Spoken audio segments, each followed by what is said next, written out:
Hey, so I'm shooting this video for a forum user who wanted some kind of more objective way to measure the performance of sensing magnetic implants. So some people get magnet implants inserted in their fingertip, and if you look, you can see I have one right here. I can move it around by manipulating it with this other magnet. So they specifically wanted to compare the performance that people were having with the Titan biomagnet, which is what I have in my fingertip, and another biomagnet offered by Dangerous Things called the XG3, which is entirely encased in glass, whereas this one is encased in titanium. So different sized magnets are used for different things. All of them can be used for lifting. So I have a magnet here. If I had a tiny screw or another magnet or something like that, I can lift it up by attracting to ferromagnetic materials. But there's another use case for magnets, which is sensing magnetic fields in the environment. So that was more what this user was interested in. So I was looking around for some kind of common device that has a transformer that most people have in their homes that we could all use to compare. So I thought first of these AC to DC USB adapters that are used for mobile phones, but in testing a bunch of different units with my Titan, I wasn't able to pick up on the little transformer that's in here. That makes sense because the strength of a magnetic field is directly proportional to the amount of current that's flowing, and this little thing is probably on the AC side coming from the wall.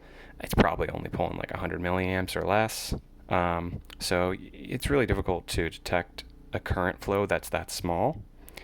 It's also important to note that you can only detect alternating current, so what's coming out of the mains.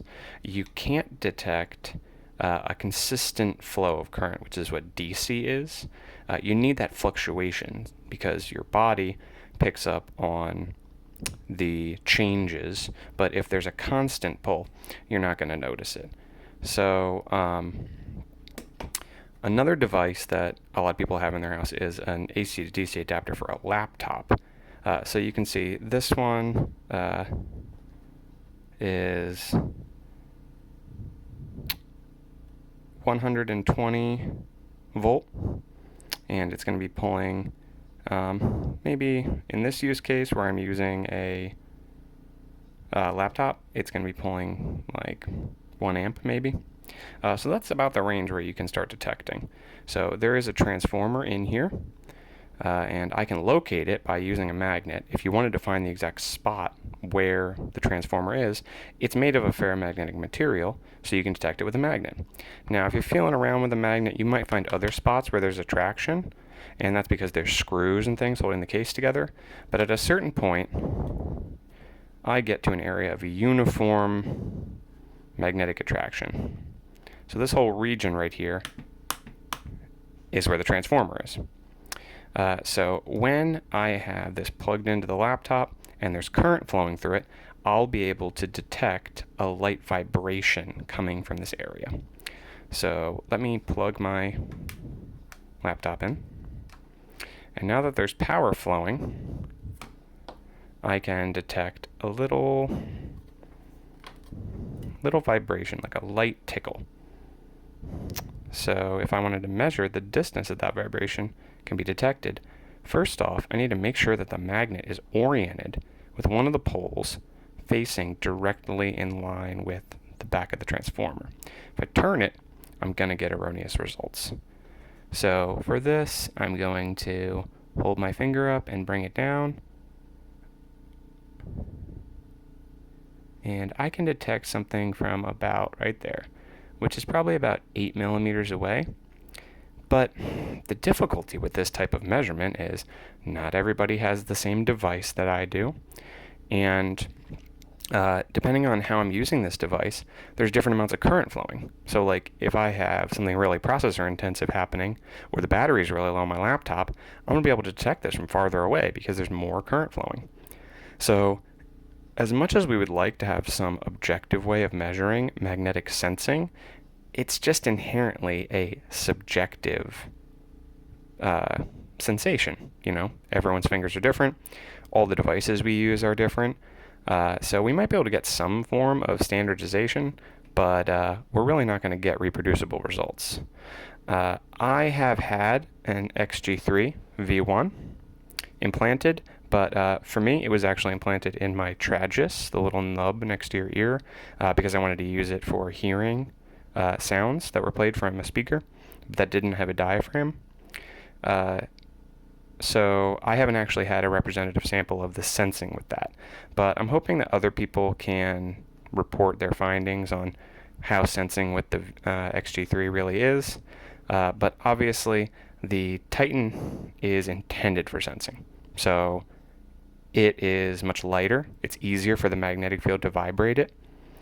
And it's easier to fit physically in the fingertip. If you want an XG3 in your fingertip, you're going to need some big fingers.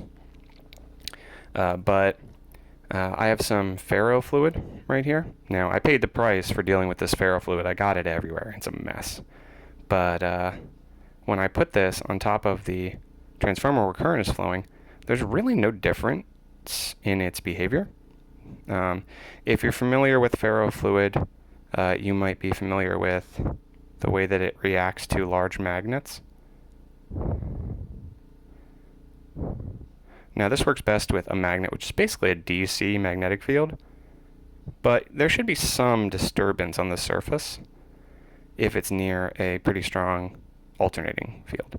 And this really doesn't affect the ferrofluid at all, which leads me to believe that in most people's use cases, they're not going to have these high current applications that you're going to be able to sense really well. One area that a lot of people can sense really well is with microwaves. Microwave ovens have a really noisy big transformer. They pull a lot of current, and you can detect them from a great distance. Now, I can't exactly use that as our measurement mechanism because everybody's microwave is different. So try and find out what you can about your experience with sensing. But if you want to do a representative sample, you can use AC to DC adapters. Those are really common. If you can detect one from your phone when it's plugged in and current is flowing, post about that. But otherwise, we're just going to have to deal with like a yes or a no type of, is this viable for sensing response.